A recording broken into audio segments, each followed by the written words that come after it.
کے جو درمیان بارڈر کلیشز ہے اب وہ بھی ختم ہوں گے. اس طرح خطے کو پورا من بنایا جا سکے گا. دوسری طرف پہلگام انسیڈنٹ پر جب طالبان رجیم نے کنڈیم کیا تو یہ خیال کیا جاتا ہے کہ طالبان تو مکمل طور پر انڈیا کا حمایتی ہو گیا ہے، حالانکہ ان کے اس میسیج کو غلط انٹرپریٹ کیا گیا تھا. ناظرین، اس کے بعد اب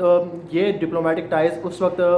فالوڈ اپ ہوتے ہیں جب 4 days وار پاکستان اور انڈیا کے درمیان ہوتی ہے، اور اس کے نتیجے میں افغانستان طالبان رجیم جو ہے وہ پاکستان کو سپورٹ کرتی ہے. اب ناظرین، سوال یہ پیدا ہوتا ہے کہ افغان رجیم کو پاکستان سمیت دنیا کے کنٹریز کیوں نہیں ایکسیپٹ کرتے؟ اس کی ریزن یہ ہے کہ جیسا کہ انہوں نے وومنس پر بیریئر لگا دی ہے کہ وہ اپنے فنڈامنٹل رائٹس ٹو ایجوکیشنز اور ورک پلیس پر وہ ڈیوٹیز وغیرہ پرفارم نہیں کر سکتی، وہ ان کو بالکل آئسولیٹ کر رہے ہیں. تو اس لیے UN کو یا اور بھی دوسری آرگنائزیشنز ہیں ان کو اور کنٹریز کو جو ہے وہ اس بات پر اعتراض ہے کہ افغانستان کو چاہیے کہ وہ جو انہوں نے کنزرویٹو ڈپلومیسی، جو کنزرویٹو وہاں پر رجیم ہے، وہ کہتے ہیں ان کو چینج ہو کر ماڈرنائز ہونا چاہیے. لیکن ماڈرنائزیشن تو ابھی کچھ ہونے والا نہیں نظر آتا. لیکن یہ بات ضرور ہے کہ پاکستان کے افغانستان کے ساتھ جو ریلیشن شپ بحال ہوتے ہیں دونوں فریٹرنیٹی کنٹریز ہیں ان کے درمیان ہونے بھی چاہیے، کیونکہ کلچرز، ان کا کلچر، ریلیجیس اور ٹریڈیشن وغیرہ بہت زیادہ ایک دوسرے سے ملتی جلتی ہیں. تو یہاں پر یہ ایک بہت ہی زیادہ پازیٹیو موو ہے. اور یہ جو ٹرائی لیٹرل میٹنگ ہوتی ہے بیجنگ میں پاکستان، افغانستان اور چائنا کی، تو یہ پاکستان کے ساتھ بہت ہی زیادہ ایک مومنٹ ثابت ہوتی ہے، کیونکہ یہ انڈیا جس وقت پاکستان کی اور انڈیا کی وار ہو رہی تھی تو یہ خیال کیا جاتا تھا کہ وہ اس پورے کے پورے خطے کو افغانستان سمیت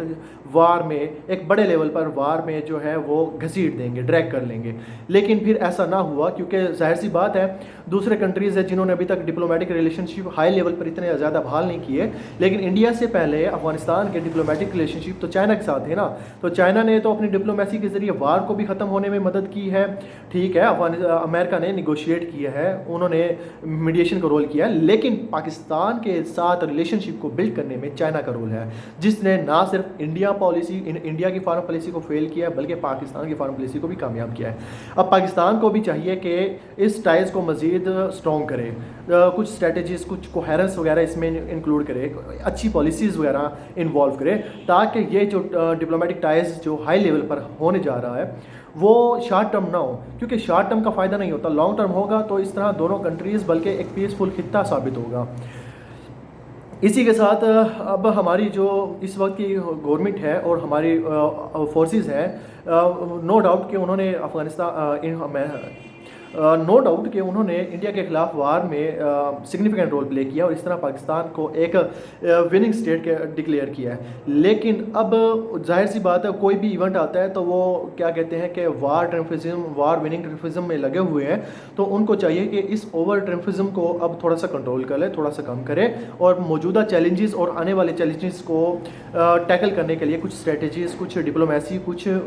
ورک آؤٹ کیا جائے. کیونکہ پاکستان نے مودی کی ایگو کو، انڈیا کی ایگو کو ہرٹ کیا ہے. اب وہ نہیں چاہے گا کہ مطلب پاکستان، ظاہر سی بات ہے پاکستان کو جو اللہ پاک نے عزت دی ہے، اب وہ نہیں چاہے گا کہ پاکستان اس کے ساتھ سکھ کے ساتھ زندگی گزار سکے اور آگے بڑھ سکے، ترقی کر سکے. تو لہٰذا پاکستان کو اپنا ڈپلومیٹک رول بھی پلے کرنا چاہیے، انگیج کرنا چاہیے انٹرنیشنل کنٹریز کو، انٹرنیشنل کمیونٹیز کو، اپنے جو نیبر کنٹریز ہیں ان کے ساتھ بھی ریلیشن شپ کو اسٹرانگ کرے، تاکہ یہ جو ہے ان کے درمیان ریلیشن شپ ہے اور ڈیولپمنٹ ہے، یہ سب کی سب جو ہے وہ مائل سٹون ایک اچیو کر سکیں. اور اس کے علاوہ انڈیا کے طرف سے جو پاکستان پر خطرہ امپوز ہے، جیسا کہ وار کے بعد بھی بلوچستان میں ایک اسکول وین پر ہونے والا اٹیک، تو ظاہر سی بات ہے ان تمام کے تمام خطرات کو، یہ جو ابھی سنیجز ہیں جو بالکل لٹکے ہوئے ہیں